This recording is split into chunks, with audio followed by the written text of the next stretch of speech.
मुझको तो दिव्य प्रकाश चाहिए, अटल विश्वास चाहिए, तिमिर का नाश चाहिए भगवन।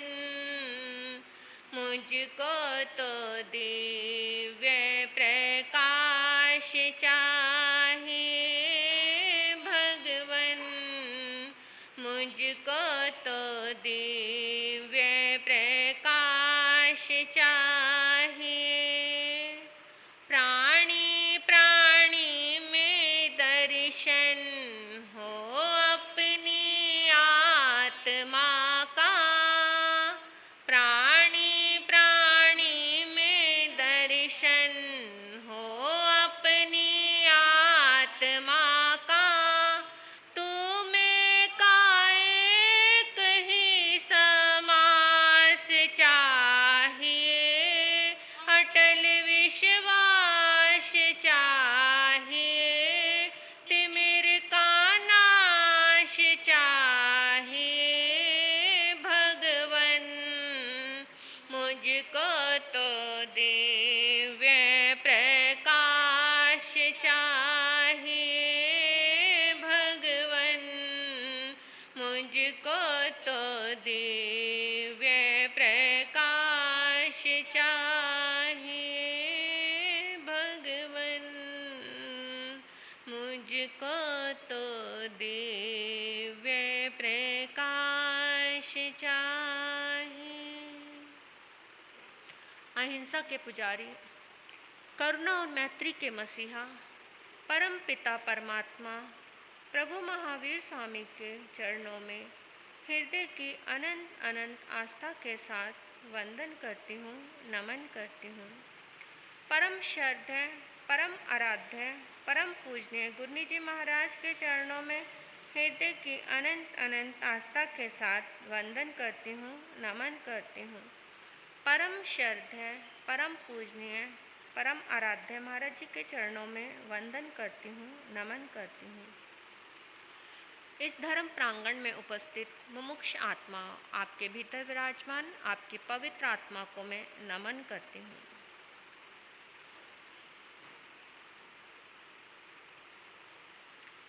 हमारे पास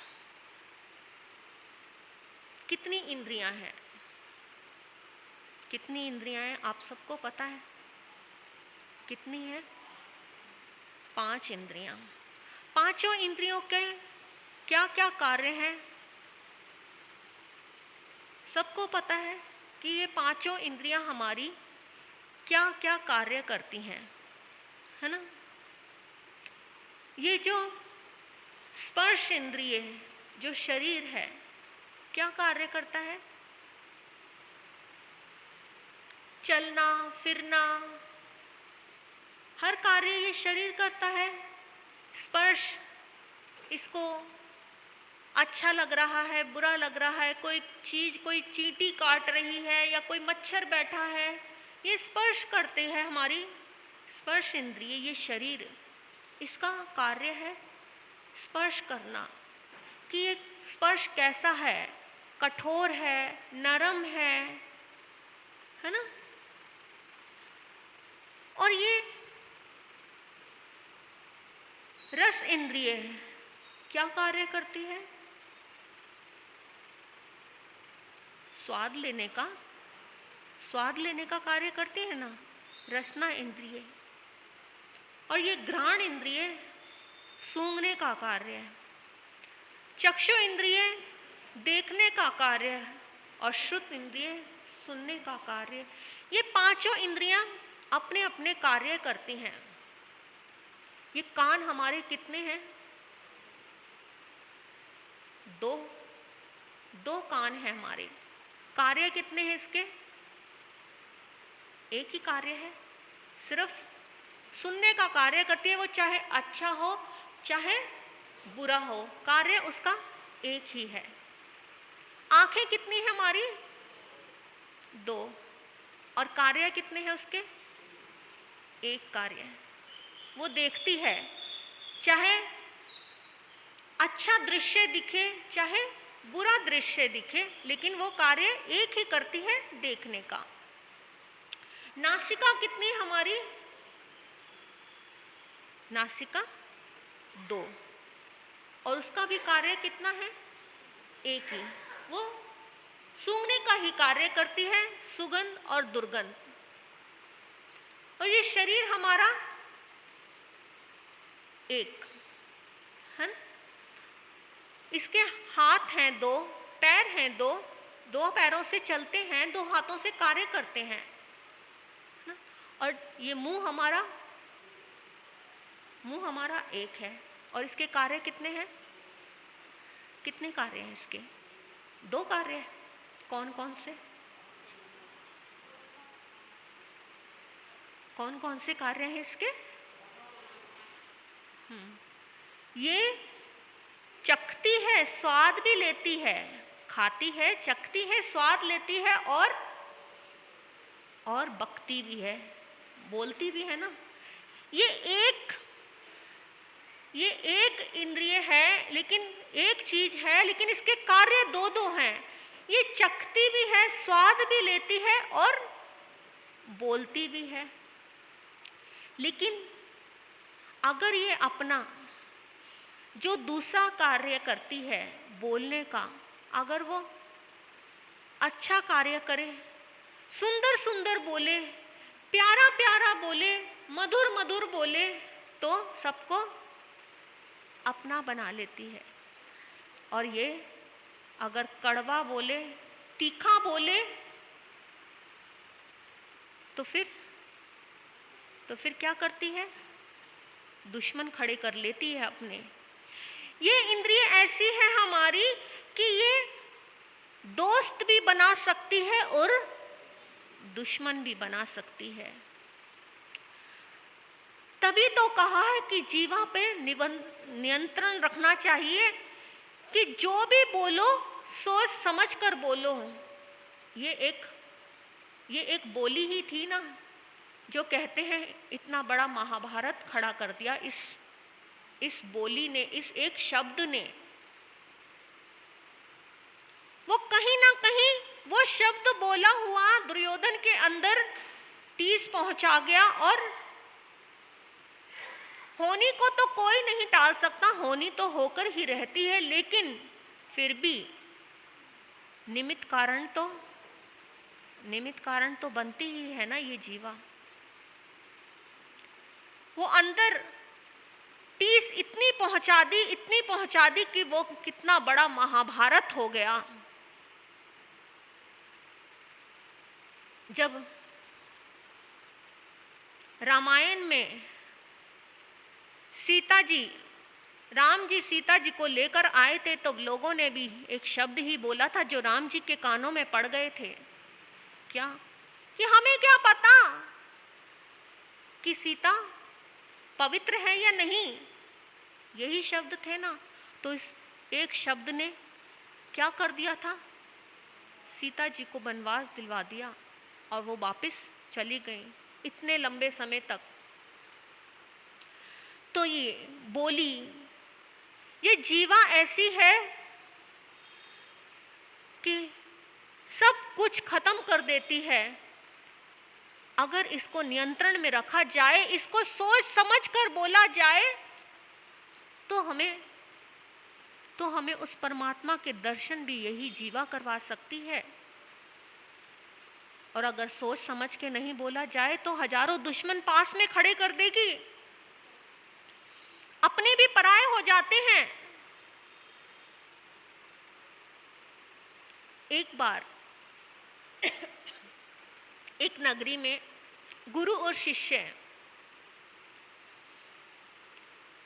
बहुत अच्छे पहुंचे हुए महात्मा थे गुरु। एक बार पदार्पण हुआ, गुरु और शिष्य का नगरी में आना हुआ। आए, अब उनका दिनचर्या चल रही थी। उस नगरी में एक राजा रहता था। वो राजा बहुत दुखी था। क्यों? क्योंकि उस राजा के संतान नहीं थी, वो संतानहीन था। संतानहीन होने के कारण उसे वो दुख इतना सताता था कि वो सारा दिन राजा रानी बहुत परेशान रहते थे।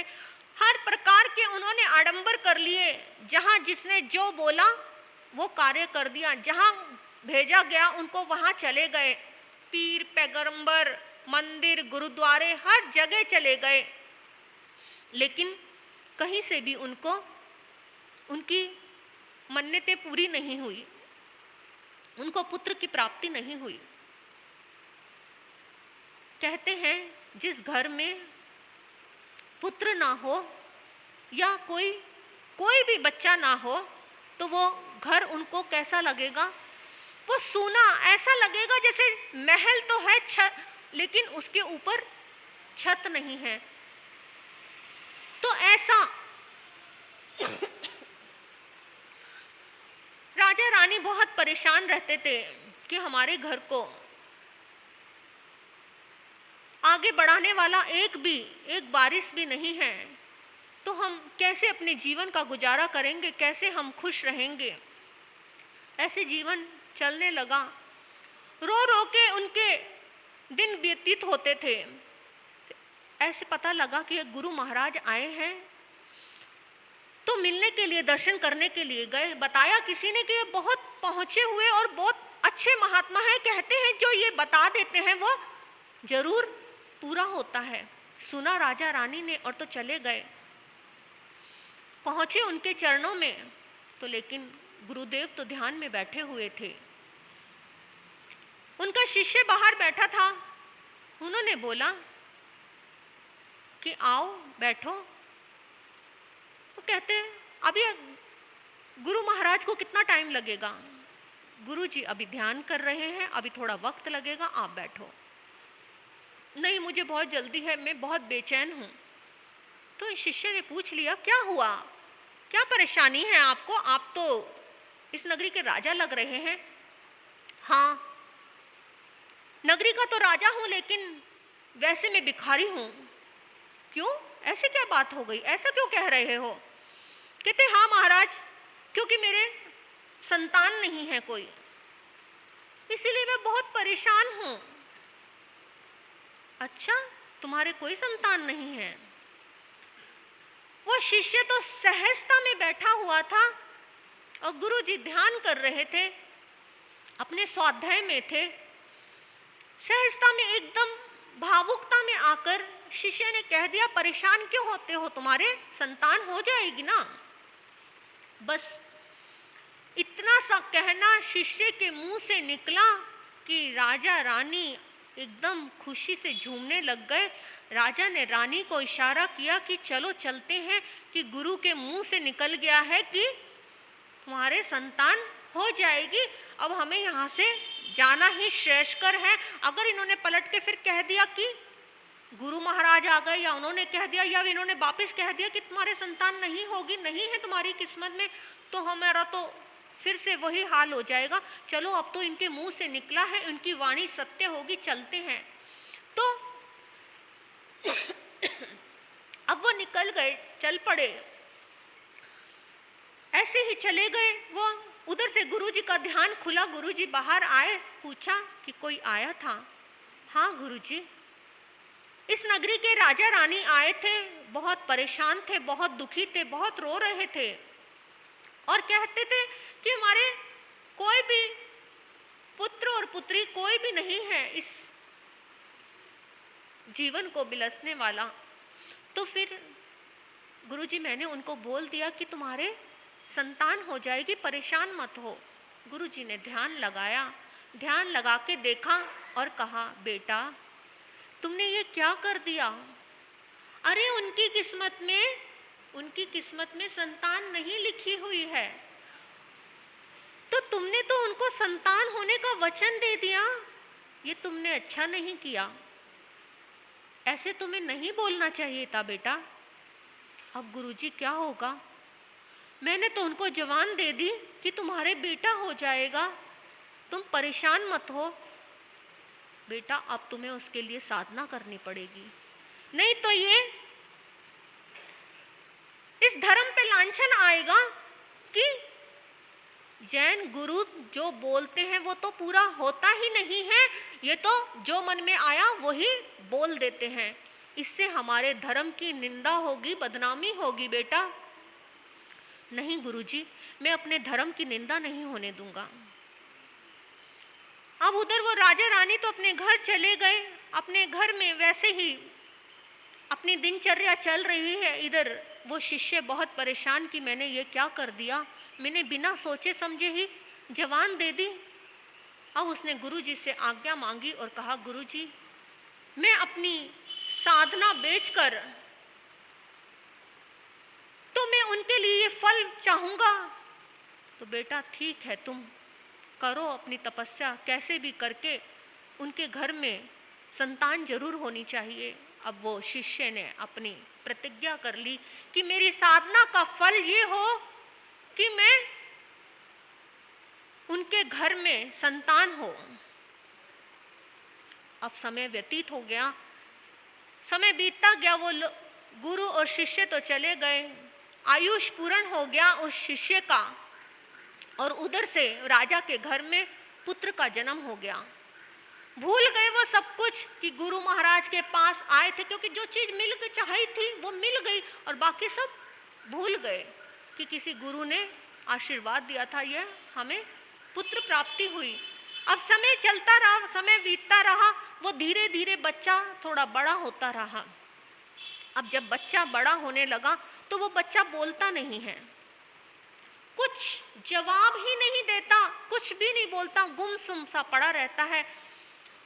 बच्चे का लालन पालन होने लगा, धीरे धीरे बच्चा बड़ा होने लगा। सारी नगरी में चर्चा फैल गई कि राजा के घर में जो बच्चा हुआ वो ना बोलता है ना सुनता है। सुनता तो था पर लेकिन चर्चा, कहते हैं ना एक बात होती है तो दो अपने आप ही आगे बढ़ती चली जाती है। तो कहते हैं राजा का बेटा ना बोलता है ना सुनता है, वो तो कुछ भी नहीं करता, गुमसुम सा पड़ा रहता है। अब ऐसे ही समय व्यतीत हुआ, वो बच्चा 18 साल का हो गया। अब बच्चा बड़ा हो गया, बच्चे को ऐसे मायूस सा घर में पड़ा रहता था महल में। तो राजा ने मंत्री को कहा कि थोड़ी देर के लिए इसे घुमाने के लिए बाग बगीचे में ले जाओ, इसका मन थोड़ा बहल जाएगा। मंत्री उस बच्चे को लेकर टहलने के लिए बाग में चला गया। बाग में टहलते टहलते थोड़ी सी पेड़ की छांव के नीचे बैठ गया, और वहां बैठकर थोड़ी सी हवा सी लगी, आराम नींद आने लगी। वो मंत्री वहां पर उसकी आंख बंद होने लगी, सोने लगा। उधर ऊपर कौवा बैठा था, पेड़ के ऊपर कौवा बैठा था, वो राजकुमार भी वहीं बैठा था। कौवा एकदम काव काव जोर से काव काव करने लगा। जैसे ही कौवे ने काव काव किया, मंत्री की आंख खुली। मंत्री को गुस्सा आया कि भाई मुझे तो नींद आ रही थी, इस कौवे ने मेरी नींद खुला दी, इतनी अच्छी नींद ले रहा था। वो गुलेल उठाया और कौवे पर साथ दी। जैसे ही उसने कौवे के ऊपर वो गुलेल मारी तो वो कौवा नीचे आके गिरा। एकदम वो राजकुमार रह नहीं पाया बोले बिना, उसने बोला जो बोले सो मरे, जो बोले सो मरे। जैसे ही मंत्री ने सुना कि अरे ये राजकुमार तो बोलता है और इतना अच्छा क्लियर साफ बोल रहा है, और तो फिर ये कहता है, मतलब इतना टाइम 18 वर्ष हो गए लेकिन इसने एक शब्द भी मुंह से नहीं निकाला। तो भागा भागा फटाफट राजकुमार को लिया और महल में आ गया और राजा को कहा, महाराज आपका बेटा तो बोलता है। क्या मेरा बेटा बोलता है? कैसी बात कर रहे हो? हाँ महाराज, मैंने खुद अपने कानों से सुना है, आपका बेटा बोलता है। अच्छा बुलवा के दिखाओ। राजकुमार बोलो, जो तुम वहां पे बोले थे बोलो। राजकुमार तो वैसे ही चुप, कुछ भी नहीं बोला। अब इतना बड़ा उपहास पूरी भरी सभा में उस मंत्री ने आकर बोल दिया। अब उपहास तो उड़ा दिया ना उस राजकुमार का, राजा का उपहास कर दिया। भाई जो 18 साल से जो बच्चा नहीं बोला, एकदम अचानक से कह दिया कि बोलता है। तो फिर अब राजा को बहुत गुस्सा आया। राजा ने कहा, अब तुम मेरे बेटे को बुलवा के दिखाओ, नहीं तो तुम्हें इसकी सजा मिलेगी, तुम्हें पूरे परिवार को इसकी सजा मिलेगी। अब वो बहुत घबरा गया मंत्री कि भाई मैंने ये क्या कर दिया, मेरे पूरे परिवार को सजा मिलेगी। वो मंत्री हाथ जोड़ रहा है, राजकुमार के पास विनती कर रहा है कि मेरे को सजा मिलेगी, मेरे पूरे परिवार को सजा मिलेगी, आप बोल दो राजकुमार, आप बोलते क्यों? वहाँ पे तो बोल लिए, यहाँ क्यों नहीं बोल रहे? आप बोलो, अपने माता पिता के सामने बोलो, दरबार में बोलो। फिर नहीं, वही चुप एकदम। बहुत मिन्नतें की तो एकांत में अलग से राजकुमार ने बोला कि मैं तभी बोलूँगा जब मेरी एक शर्त मानी जाएगी। हाँ ठीक है राजकुमार, मैं महाराज से कह दूंगा कि आपकी सारी शर्त माने और आप बोलना।